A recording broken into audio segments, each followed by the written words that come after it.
es miembros de sectas. ¿En qué momento pensaron, oh mierda, estoy en una secta?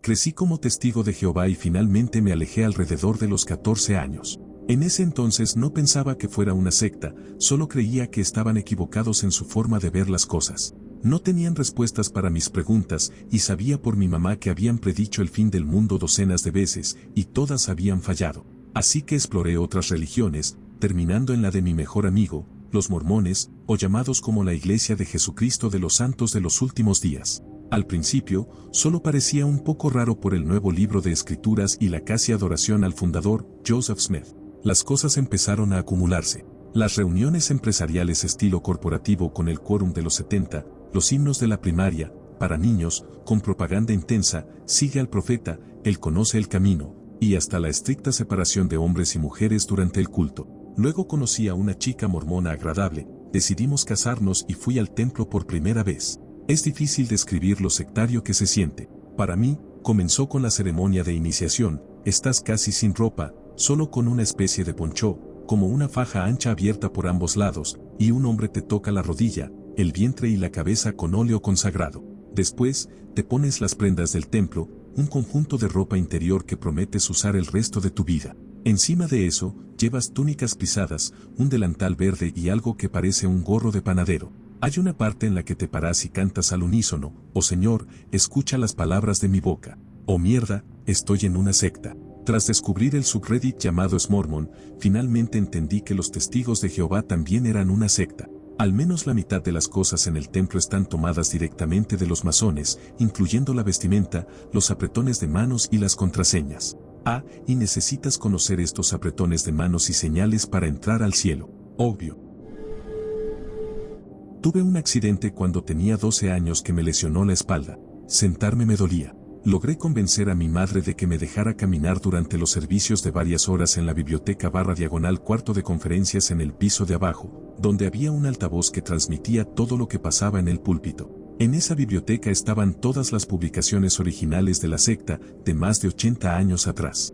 Nadie les prestaba atención, pero yo era un lector voraz. Descubrí que al principio creían en cosas totalmente ridículas que contradecían por completo las enseñanzas actuales, poderes de las pirámides, numerología, pura locura. Nunca dije nada porque era una organización cerrada y cuestionar significaba ser completamente excluido, pero desde ese momento supe que todo era basura y pasé el resto del tiempo planeando mi escape. Cuando finalmente decidí hablar públicamente y llamar a todo esto una mentira, 6 años después, lo perdí todo y a todos. La vida fue dura por un tiempo, pero 10 de 10 lo haría de nuevo. No abras la puerta cuando los testigos de Jehová toquen, especialmente si tienes hijos. Están ocultando a decenas de miles de pervertidos en sus filas. Malditos fanáticos del juicio final.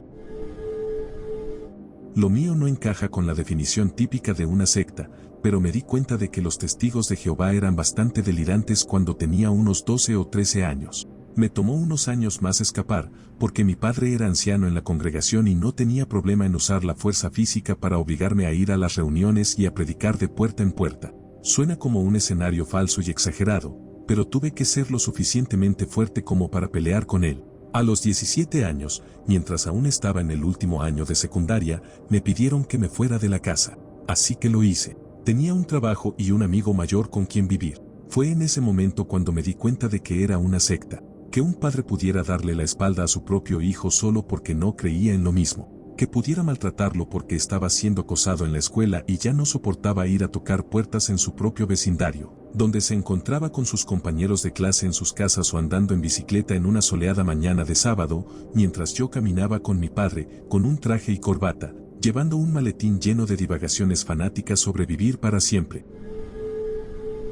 Una vez, mi prima me invitó a una supuesta reunión juvenil cristiana. No tenía muchas ganas de ir, pero insistió tanto que terminé aceptando. La reunión se hizo en un pequeño apartamento, y cuando llegamos, nos recibieron los líderes del grupo, que parecían jóvenes totalmente normales. Luego llegaron los demás miembros y apagaron todas las luces del lugar.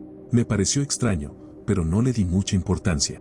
Entonces empezó la música. Pusieron esas canciones de rock cristiano que suelen usar en grupos juveniles, pero lo raro fue que empezaron a bailar como locos, saltando por todas partes, agitando los brazos, y lo más extraño de todo, riendo sin control. De repente, Todos se tiraron al suelo al mismo tiempo, se arrodillaron y empezaron a llorar como si acabaran de presenciar el asesinato de su madre. Luego, sin ninguna transición, se levantaron y volvieron a bailar y reír como si nada hubiera pasado. En ese punto, ya estaba bastante asustado, pero esto solo era el comienzo. Comenzaron con un ritual extraño donde aseguraban que podían hacer cualquier milagro que uno necesitara, porque Cristo les daba ese poder. Un chico dijo que quería ser más alto, así que le pusieron las manos encima y comenzaron a murmurar oraciones durante un rato. Luego lo pusieron contra la pared y aseguraron que había crecido al menos 3 centímetros. Él les creyó por completo, como si fuera un hecho indiscutible. Después, afirmaron que podían convertir el agua en vino. Agarraron una botella de agua, pusieron sus manos sobre ella y empezaron a rezar de nuevo. El agua no cambió en absoluto, pero todos bebieron de la botella y aseguraron en su delirio que sabía a vino, incluso afirmando que se estaban emborrachando, mientras volvían a reír histéricamente. Finalmente, la reunión terminó y todos volvieron a actuar con total normalidad, como si nada de eso hubiera pasado. Me fui de ahí y cuando intentaron contactarme otra vez, simplemente los ignoré. Un asistente de ministro juvenil en la iglesia fundamentalista de mi familia, Iglesia de Cristo, separatista, había estado luchando durante años para tener un hijo con su esposa. Cuando finalmente lograron concebir, estaba tan feliz que escribió una canción para agradecerle a Dios por la bendición de su futura hija. Antes de que comenzara el servicio, nos la tocó en su guitarra en la parte trasera de su camioneta, en el estacionamiento de la iglesia. Cuando los ancianos de la iglesia se enteraron de que había tocado un instrumento dentro de los terrenos de la iglesia, lo excomulgaron inmediatamente y le ordenaron que nunca volviera a pisar la propiedad. Esta era una denominación que enseñaba que asistir a la iglesia dentro de su grupo específico era obligatorio para entrar al cielo, lo que básicamente significaba que habían condenado a un buen hombre al infierno por el crimen de agradecerle a Dios por su hija. Le pregunté a mi abuelo por qué habían hecho eso, y me respondió que la iglesia prohibía los instrumentos porque no estaban permitidos en la Biblia. Le señalé que el arpa y la lira se mencionan explícitamente en 2 Samuel y Crónicas, y que varios salmos fueron compuestos específicamente para ser tocados con arpa, lira y trompeta. Me respondió que no había instrumentos en el Nuevo Testamento y que, como el Nuevo Testamento reemplaza al Antiguo, todo lo que no está explícitamente permitido en él está prohibido en la iglesia. Le respondí que, bajo esa lógica, tampoco deberíamos usar pantalones en la iglesia, ya que el Nuevo Testamento no menciona los pantalones en ninguna parte. Mi abuelo se enfureció y no me habló durante un tiempo. El siguiente domingo, dejé de asistir a la iglesia para siempre. Nací y crecí como testigo de Jehová. Una de las cosas principales que se espera de todos los miembros es que prediquen a las personas. Se supone que debes documentar el tiempo que dedicas a ello y entregarlo al final del mes. El promedio nacional era de unas 8 a 9 horas al mes, y la regla no escrita era que si alcanzabas el promedio nacional, estabas bien, nada especial, pero si hacías menos o tenías meses en los que no entregabas tiempo, te convertías en un caso de caridad. La única razón por la que la gente te invitaba a cosas y pasaba tiempo contigo era para animarte a hacer más. A los testigos de Jehová se les desalienta fuertemente de formar amistades fuera de la religión. Está absolutamente prohibido hablar con exmiembros. Ni siquiera se permite una palabra de saludo. Hay algunas excepciones, pero, en general, incluso los familiares deben rechazarse mutuamente si uno o más abandonan la verdad, como ellos la llaman. Estaba teniendo una crisis de fe porque Dios tenía cada vez menos sentido para mí, pero intentaba aferrarme al estilo de vida de los testigos porque era todo lo que había conocido y no quería perder a mis amigos. Finalmente me di cuenta de que las personas que te abandonan por lo que crees o no crees no son realmente tus amigos. Tienen tanto miedo de que sus miembros escuchen críticas sobre la religión que advierten a las personas que no consuman ningún medio sobre los testigos de Jehová que no provenga directamente de los líderes. Son tan inseguros en su fe que piensan que Satanás está ahí fuera engañando a la gente con hechos y argumentos lógicos. Al reflexionar sobre estas cosas, me di cuenta de que la explicación más simple era que este era simplemente un grupo de hombres intentando controlar a las personas. Si tienes la verdad, debería resistir el escrutinio. Hay muchas personas religiosas que escuchan y exploran críticas a sus creencias de manera regular, y no todas cambian de opinión cada vez que oyen una nueva crítica. Eso me hizo pensar, si esas otras personas pueden hacerlo, ¿de qué tienen tanto miedo los testigos de Jehová? El argumento que presentan de que Satanás nos está atacando específicamente y engañando a la gente nunca me convenció, porque es algo que diría una secta. Nunca volvería ahora.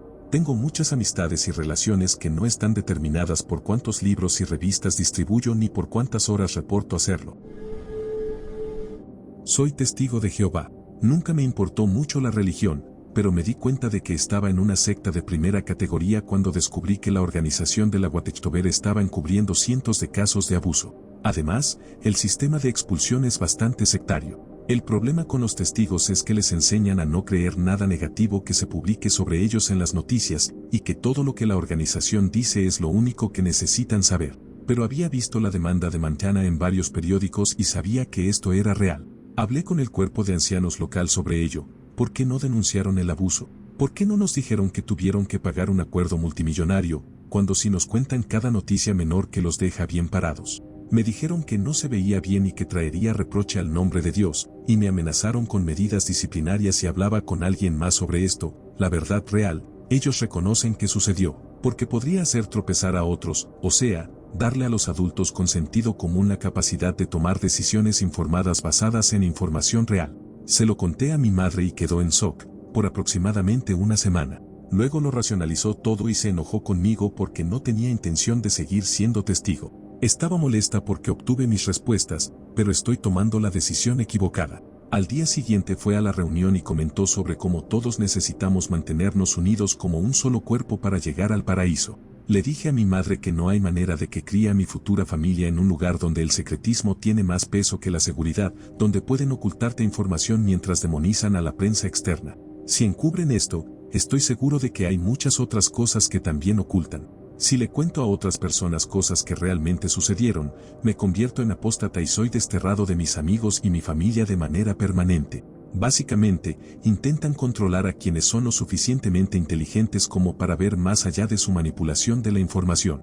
No hay amor ni preocupación por las personas, solo por la imagen y los intereses de la organización. Creo en Dios, en algún sentido, pero lo veo así, o los testigos son realmente la organización de Dios, cosa en la que no creo. Lo que significaría que Dios está verdaderamente jodido y preferiría que simplemente me eliminara, o no lo son y estoy haciendo lo correcto. De cualquier manera, no me importa. No puedo moralmente defender esto ni decirle a la gente que los testigos son puros y virtuosos. Accidentalmente terminé en una secta religiosa. Veía cómo el pastor trataba a los que no eran miembros y a los que no cumplían con lo que él quería, y pensaba, espero que nunca actúe así conmigo. Insultaba a la gente, chismeaba, esperaba que nos quedáramos en su casa hasta altas horas de la noche, nos prohibía juntarnos con personas fuera de la iglesia e incluso me pidió que me mudara con él, a pesar de que yo ya tenía mi propia casa. Me di cuenta de que era una secta cuando les mencioné que iba a juntarme con un viejo amigo y se me quedaron viendo, preguntándome por qué hacía eso y diciéndome que ellos eran mis verdaderos amigos. Fui al servicio el siguiente domingo y en cuanto el pastor me vio, dijo, tenía preparado un mensaje para hoy, pero voy a predicar algo diferente. Toda la prédica fue prácticamente él hablando mal de mí y haciendo bromas crueles. Me di cuenta de que se refería a mí cuando seguía mencionando a la persona que estaba juntándose con otros fuera de la iglesia y diciendo que eso era pecaminoso y mundano. Nunca me había sentido tan humillado en mi vida, con todos riendo de mí. Me pasé todo el servicio sentado en silencio, sintiéndome avergonzado. Cuando me fui, varios miembros intentaron contactarme. Algunos hasta intentaron hacerme invitaciones extrañas al cine a medianoche, cuando sabían perfectamente que el cine más cercano estaba a 1 hora de distancia y que ningún cine proyectaba películas a esa hora. Después de que dejé de asistir a esa iglesia, varios dejaron de hablarme por completo, a pesar de que supuestamente éramos amigos. Todavía no puedo creer que me haya pasado algo así. Fui parte de una iglesia tipo secta cuando me invitaron poco después de comenzar a estudiar en la Universidad de Florida. Como estaba buscando una iglesia a la que asistir, me pareció una buena oportunidad. Me invitó un chico muy amable y comencé a asistir a todos los servicios, conociendo gente y haciendo buenos amigos. Los servicios de oración me parecían un poco extremos, demasiado enfocados en el castigo y la condenación, pero decidí ignorarlo y centrarme en lo que sí estaba de acuerdo. Empecé a sentirme un poco incómodo cuando intentaron hacer que reclutara personas en la calle, pero lo que realmente me hizo dudar fue cuando me dijeron que no debía juntarme con amigos de otras religiones o incluso con familiares, porque no eran buenas influencias. A pesar de todo eso, seguí asistiendo principalmente por la gente. No fue hasta que en mi clase de sociología vimos un tema sobre cómo funcionan las sectas, como primero son amables y acogedoras y luego intentan separar a las personas de sus amigos y familiares para que no sean persuadidas de irse, que me di cuenta de lo que realmente estaba pasando. Después de eso, decidí dejar de asistir a las oraciones, aunque seguí en contacto con algunas personas. Es una verdadera lástima porque la mayoría son cristianos renacidos y no saben que una iglesia real no es así. Son buenas personas, solo están siendo guiadas por alguien equivocado. Cuando mi entonces esposo me maltrató físicamente, fui a buscar consejo con la gente que siempre me había apoyado. Pero en lugar de ayudarme, me dijeron que no podía divorciarme de él. Fue solo una vez, pero cuando vi sus respuestas, decidí investigar más sobre el negocio en el que estaba involucrada. Lo que descubrí fue un agujero profundo del que era difícil salir. Amway, que en ese entonces se llamaba Keystar, es una secta enorme. Una vez que realmente te involucras, no solo vendiendo productos, sino formando parte del sistema, te encuentras en una de las sectas más grandes de Estados Unidos. No televisión, no internet, no música que no fuera cristiana o de negocios. Las mujeres no podían estar solas con un hombre, solo se permitían abrazos laterales, y solo podían usar faldas. El negocio tenía su propio lenguaje, la privación del sueño era extrema y había que pedir permiso para cualquier decisión. Si querías comprar una tostadora, tenías que preguntarle a tu mentor. Su respuesta siempre era la misma: pon el pan en el horno y usa ese dinero para comprar más productos. Lo mismo pasaba si querías casarte o tener un hijo, todo debía ser consultado. Mucha gente no sabe esto sobre Amway, pero una vez que entras de lleno, yo tuve una sospecha desde el principio, pero era nueva en Estados Unidos. Mi esposo fue desplegado al extranjero casi de inmediato, y me dijo: mis socios del negocio te cuidarán mientras estoy fuera. Desde el comienzo cuestioné muchas cosas, pero me absorbieron con la manera en la que respondían a todas mis dudas inteligentes. Además, no me permitían usar internet para investigar. Me decían que el negocio no crecería si lo hacía. Así que estuve en la oscuridad por bastante tiempo. Aún así, aprendí muchas cosas estando ahí.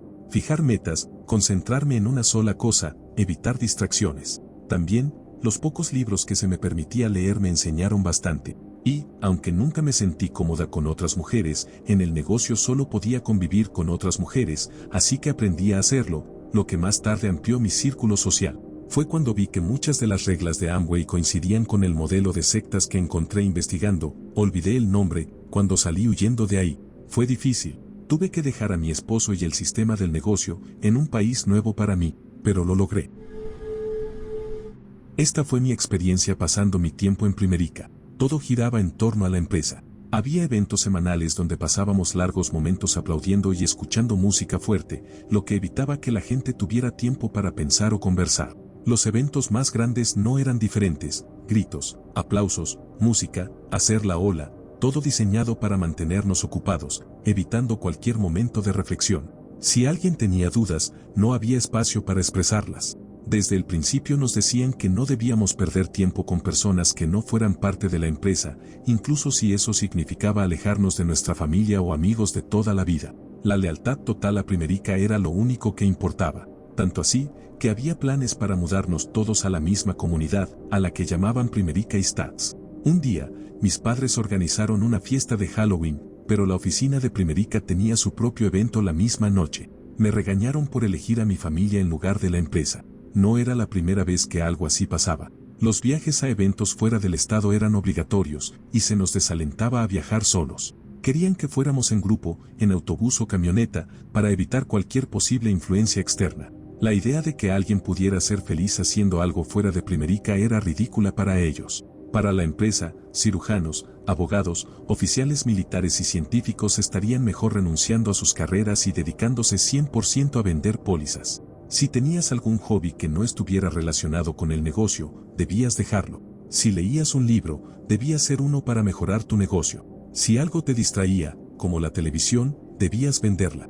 Cuando llegó el evento corporativo en Georgia, se nos dijo que asistir debía ser nuestra máxima prioridad, y si no podíamos pagar los boletos, debíamos vender lo que fuera necesario: televisores, consolas de videojuegos, computadoras, lo que hiciera falta. El control era total.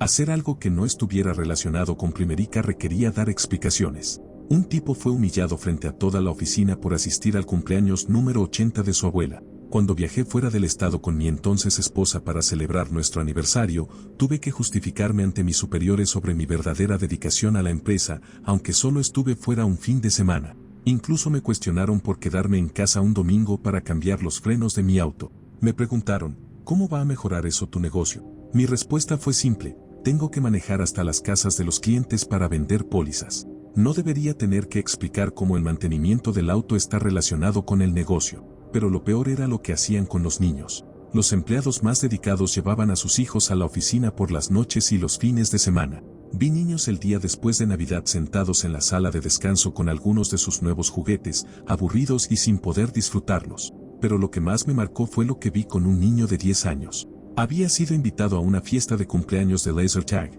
pero ese mismo día se realizaba uno de esos eventos corporativos interminables donde venían los jefes de otros estados a dar discursos. Sus padres le dijeron, mientras hacíamos fila para entrar al evento, que asistir a esto era más importante que jugar laser tag. Un niño de 10 años, y ya no podía ser un niño. Su vida tenía que girar en torno a Primerica, porque eso sería su carrera de por vida. Perdón por el texto largo, pero necesito contar el contexto. Crecí como agnóstica, mis padres nunca nos obligaron a mi hermano y a mí a ir a la iglesia y nunca aprendimos sobre dioses o religiones. Fui a la universidad en otro estado después de la secundaria, y en mi último año me interesé en aprender sobre religiones. Básicamente, quería conocer tantas como pudiera y tal vez encontrar algo con lo que pudiera conectar. Un amigo cercano, que había sido criado como católico, conoció en el campus a un tipo que le habló sobre religión. Mi amigo me lo contó y le dije que estaba abierta a escuchar. Nos reunimos para hablar más y desde el principio algo me pareció raro. El tipo tenía claramente más de 40 años, pero intentaba vestirse como si tuviera 20. Me habló de la historia del cristianismo, Jesús y los discípulos, lo típico. Luego me preguntó si quería conectarme con una chica de la iglesia más cercana a mi edad. No vi nada de malo en eso, así que acepté, le di mi número y esperé a que ella me contactara. Pasaron unos días y recibí un mensaje de una chica llamada Emi, preguntándome si quería reunirme para tomar un café y hablar. Nos vimos al día siguiente, ella me preguntó qué estaba buscando y le expliqué que solo estaba aprendiendo sobre religiones y tratando de encontrar algo con lo que me sintiera cómoda. Recuerdo específicamente haberle dicho, no estoy buscando unirme a una secta ni nada parecido, y ella se rió y respondió, oh no, eso no está bien, jaja. Seguimos hablando y Emi me contó su testimonio sobre cómo había luchado con su relación con Dios en la adolescencia, hasta que encontró esta iglesia en la universidad y se sintió como en casa. Me pareció una historia sincera y conmovedora. Luego me preguntó si quería unirme a estudios bíblicos semanales. Asumí que serían en grupo en la iglesia, así que acepté sin problema.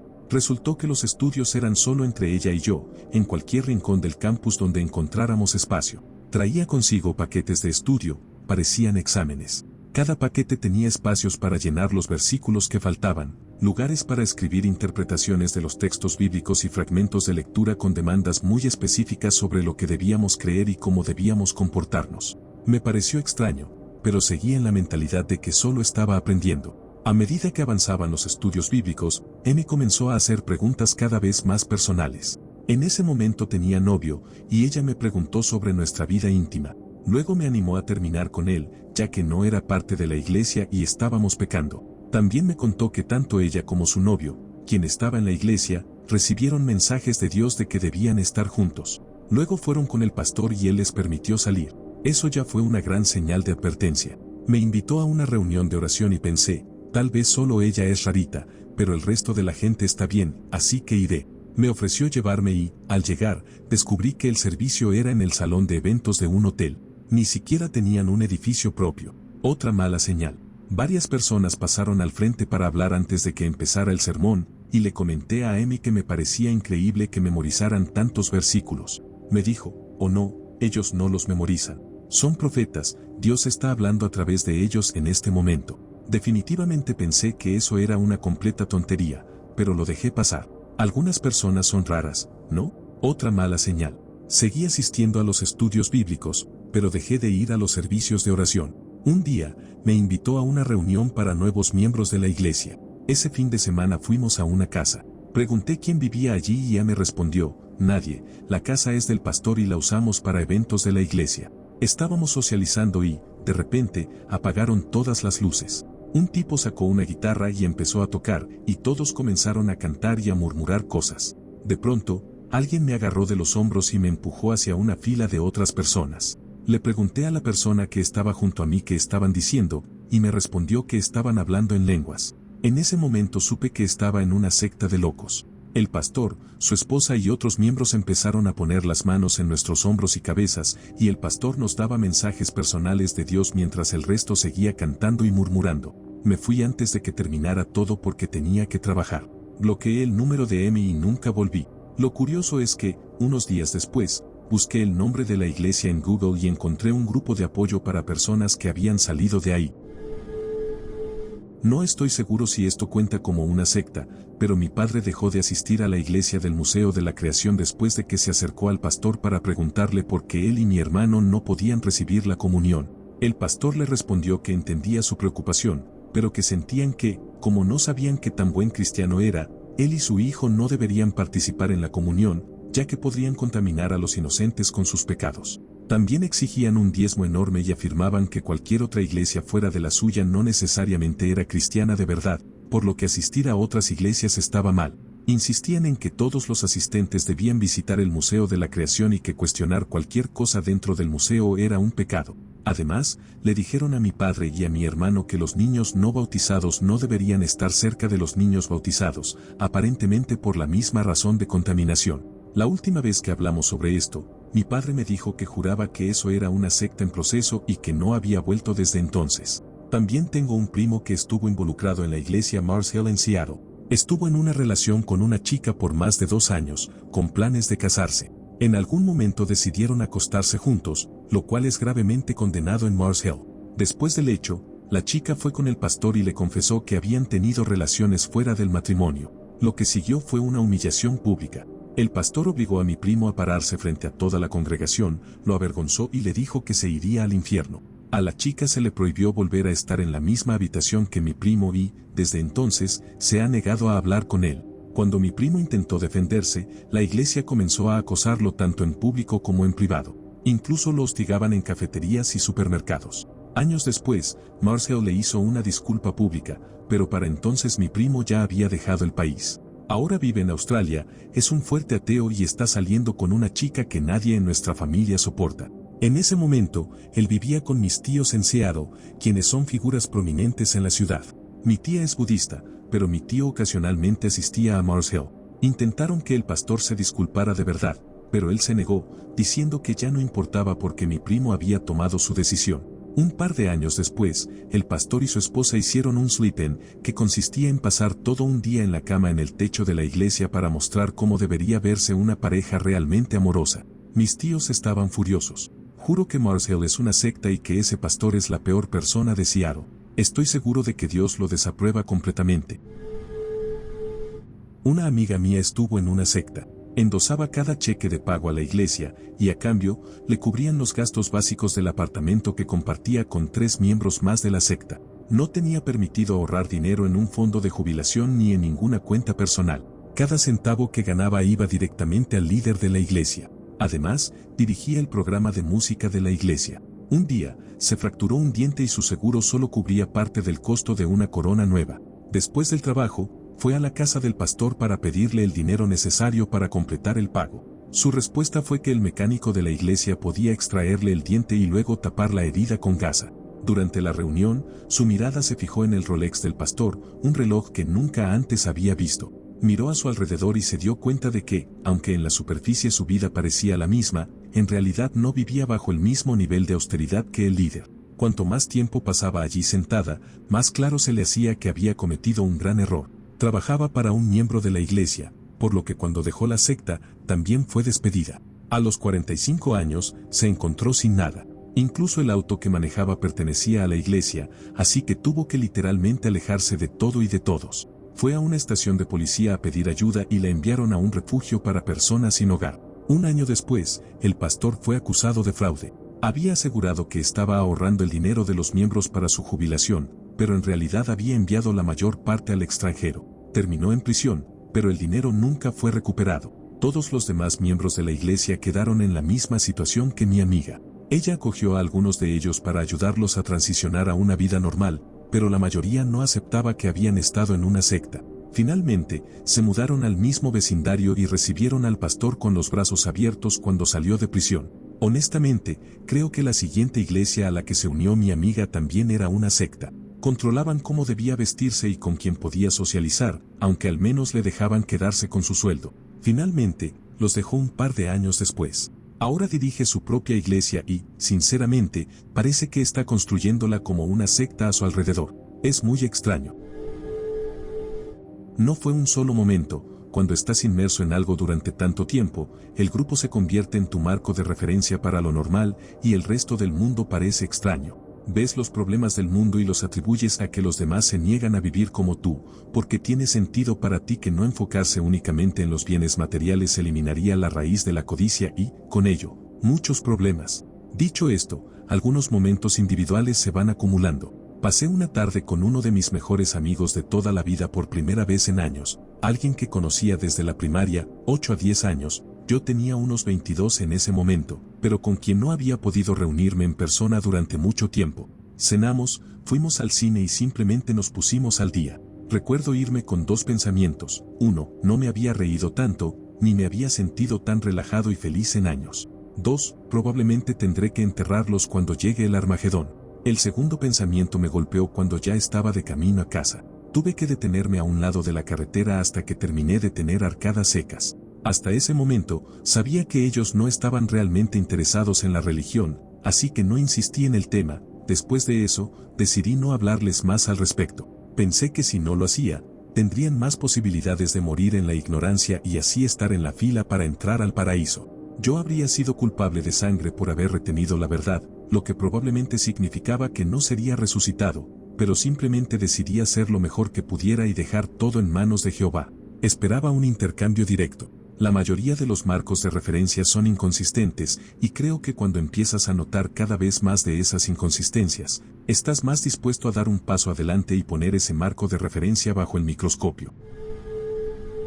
Mi padre se unió a los adventistas. Obligó a mi madre y a mi hermana a bautizarse en esta iglesia. Los adventistas creen que el sábado es el séptimo día, y no trabajan en absoluto ese día. Aunque yo me negué a unirme a esta secta, no podía hacer nada los sábados. En verano, todos iban a la playa y yo tenía que quedarme en el patio todo el día mientras los demás disfrutaban. Si alguien quería hacer algo el sábado, él golpeaba a mi mamá, a mi hermana o a mí. Mi mamá consiguió un trabajo, ganaba solo 100 euros al mes. Pero todos los miembros de la secta tenían que donar el 10% de su salario. Es decir que ella tenía que dar 10 euros cada mes. Además, vendían libros religiosos y ella tenía que comprarlos. Así que nos quedábamos con menos de 90 euros al mes. El sacerdote venía a nuestra casa a almorzar todos los sábados. A veces traía a otros miembros de la secta o a otros sacerdotes, y nosotros apenas sobrevivíamos. Todos se tomaban de las manos, rezaban a Dios, leían la Biblia y trataban de descifrar qué quería decir Dios.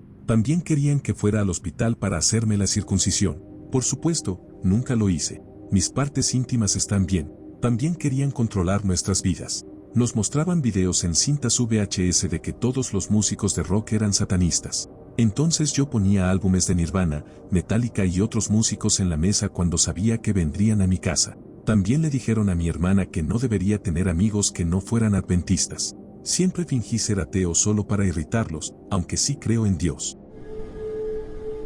Crecí en los desiertos árticos de Rusia junto a otros 100 niños y unos pocos adultos. Nunca me cuestioné cómo llegué allí o si fui adoptado. Antes de escapar mientras estaba en Moscú, ni siquiera sabía qué era adoptar a un niño o qué era el amor, pero volveré a eso más tarde. Me enseñaron a trabajar para poder orar. Cuando tenía 12 años, pasaba días enteros paleando nieve solo para tener la oportunidad de orarle a Dios. Nadie cuestionaba a los adultos. Si lo hacías, te dejaban afuera hasta que perecieras congelado. Las cosas que me hicieron hacer me perseguirán para siempre, pero volvamos a cómo escapé. Cuando éramos mayores, teníamos la oportunidad de ir con los adultos a traer suministros. La primera vez que vi una ciudad a través del invierno ruso, me quedé sin aliento. En ese momento decidí que mi objetivo en la vida sería escapar de la vieja casa en la que vivíamos. Tuve mi primera oportunidad cuando los adultos dormían. Robé todo el dinero que pude encontrar y me fui lo más lejos posible. Ahora estoy en otro país, reaprendiendo todo lo que alguna vez creí saber. Era joven en ese momento, así que no me di cuenta hasta que mi familia ya se había retirado. Mirando hacia atrás, la forma en que la comunidad prácticamente adoraba al líder, aferrándose a cada una de sus palabras, Ya fuera sobre cómo debían nombrar a su bebé o qué películas eran malignas y traerían al diablo a sus vidas, debería haber sido una gran señal de advertencia. Pero la señal de advertencia más grande, la que no puedo creer que no haya visto en ese momento, fue cuando el líder decidió que uno de los niños de la comunidad estaba poseído y necesitaba un exorcismo. Ese niño era yo. No voy a aburrirte con los detalles, pero recordar eso años después fue lo que finalmente me hizo darme cuenta de la verdad. Joder, eso era una secta. Nací y crecí como testigo de Jehová. A los 19 años, me casé con otra testigo. Alrededor de los 23, empecé a cuestionar el nivel extremo de control que ejercen sobre cada aspecto de nuestra vida, que podemos vestir, cómo debemos lucir, que podemos ver o escuchar, con quién podemos pasar tiempo, etc. Las cosas empezaron a desmoronarse cuando mi disonancia cognitiva chocó con la realidad. Durante mi vida laboral, había trabajado con cientos de personas que no eran testigos y me di cuenta de que eran tan inteligentes, compasivas y amables como los mejores testigos que conocía. Sin embargo, la organización me había enseñado que todas las personas fuera de la religión eran egoístas y malvadas y que todas morirían en el Armagedón, el cual, según ellos, ha estado inminente y urgente durante los últimos 150 años. Cuando esto se volvió demasiado para mí, decidí investigar lo que los extestigos tenían que decir. La organización los llamaba apóstatas y nos entrenaron para tenerles miedo, para nunca escucharlos ni leer lo que decían. Pero una vez que les di una oportunidad, todo hizo clic de inmediato. Me di cuenta de que los líderes nos prohibían escuchar a los apóstatas porque sabían que tenían razón en todo lo que decían. A mi esposa no le gustó nada la idea al principio, pero logré convencerla de que la verdad debe sostenerse por sí misma y que ella tenía derecho a examinar todas las pruebas y decidir por sí misma que era cierto. Llevamos 1 año y medio fuera de la religión, hemos hecho nuevos amigos, estamos disfrutando nuestra vida como nunca antes y esta semana estamos comprando nuestra primera casa. Me dijeron que dedicaba demasiado tiempo a estudiar en lugar de orar, predicar, asistir a reuniones o pasar tiempo en familia. Incluso les expliqué que estudio porque quiero contribuir algún día a aliviar la pobreza en mi país. Un día, me confrontaron. Me dijeron que para mí, estudiar era más importante que Dios, que sería mejor asegurarme un lugar en el cielo, y que lo único que podía hacer por los pobres era orar para que Dios los ayudara. Me sentí insultado, porque parecía que su vida privilegiada lo cegaba ante la humillación que implica no tener que comer. Sé cuántas generaciones han pasado rezando para que la pobreza en mi país termine, y aún sigue ahí. Después de esa conversación, sentí una repulsión indescriptible por lo que acababa de escuchar. Fue en ese momento cuando decidí que debía salir de ahí. No soy lo suficientemente valiente para una confrontación directa, así que escribí una carta explicando mi salida y se las entregué en lugar de decírselo en persona. Estuve en un derivado de Alcohólicos Anónimos para drogadictos llamado DAA. Trataban el gran libro de Alcohólicos Anónimos como si fuera la palabra de Dios y fomentaban un control absoluto por parte del patrocinador, mentor. Debías confesarle hasta el último detalle de tu vida, sin excepciones. También prohibían el uso de medicación para la salud mental, sin importar el diagnóstico o la gravedad. El grupo consumía todo mi tiempo y nos obligaban a pasar horas yendo a reuniones solo para reclutar gente. Veían a Bill Wilson casi como un dios. En la cima de la organización en Londres, había un líder que se posicionaba sutilmente como el gurú de la secta y se aprovechaba de los recién llegados tanto de manera pervertida como económica. Cada problema en tu vida era tu culpa. Si sufrías, era porque no tenías suficiente fe o porque no estabas haciendo los rituales correctos, como meditación forzada o escribir detalladamente tus fracasos para compartirlos con el grupo. Los patrocinadores no respetaban la privacidad. Contaban a otros lo que sus sponsors, los que reciben apoyo, les confesaban. Salí cuando mi pareja, ahora mi esposa, me hizo ver lo que realmente estaba pasando. Desafortunadamente, ella leyó muchas de mis confesiones más gráficas sobre mi pasado y nuestra relación sufrió mucho para recuperar la confianza. Odio este grupo. Se aprovechan de personas vulnerables y hacen que la secta sea toda su vida. Si te vas, te aíslan, te dejan solo y sin nada. Por favor, evítenlos. Si alguien quiere saber más, estoy en el Reino Unido, pero estos grupos están en todo el mundo. No estuve en una secta, pero trabajé brevemente en una cafetería que era propiedad de un tipo que sí estaba en una, y donde atendíamos a muchos de sus miembros, aunque en ese momento no lo sabía. Me di cuenta de que algo andaba mal cuando empecé a llegar a casa llorando y agotada todos los días, a pesar de que debería haber amado el trabajo. Llevaba años en la industria del café antes de pasarme a la coctelería y la gestión, así que esto no tenía sentido. El dueño me humillaba constantemente y me comparaba con otra empleada, quien casualmente era la hija de otro miembro de la secta y, por supuesto, era la empleada perfecta en todo momento. Un día, nos hicieron firmar unos acuerdos de honestidad emocional en el trabajo. Básicamente, debíamos ser sinceras y decir lo que pensábamos en todo momento. Me pareció raro, pero lo firmé. El dueño usó eso como excusa para decirme que no confiaba en mí porque tenía tatuajes. Sí, según él, yo era una persona no confiable por mi apariencia. Cabe mencionar que tenía un currículum impecable, era buena estudiante y trabajaba sola muchas veces, cubriendo turnos completos de 7 a 4, 5 días a la semana. Luego nos obligó a asistir a una reunión obligatoria. La programó para las 8 de la noche de un viernes, justo cuando había varios eventos en la universidad y el teatro local a los que los empleados necesitaban asistir. Cuando llegamos, nos reveló que en realidad no era una reunión de trabajo.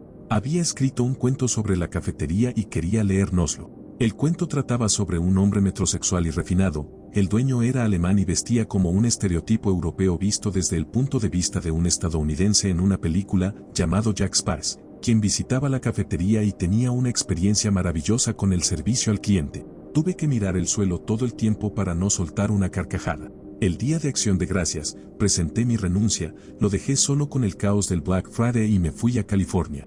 Ese fin de semana me emborraché hasta perder el conocimiento durante 3 días seguidos. Cuando regresé a mi ciudad universitaria, ya no era la misma persona. Yo soy una buena trabajadora, pero ese tipo estaba completamente loco. A principios de los 2000, cuando tenía 20 años, fui a la iglesia de la Cienciología.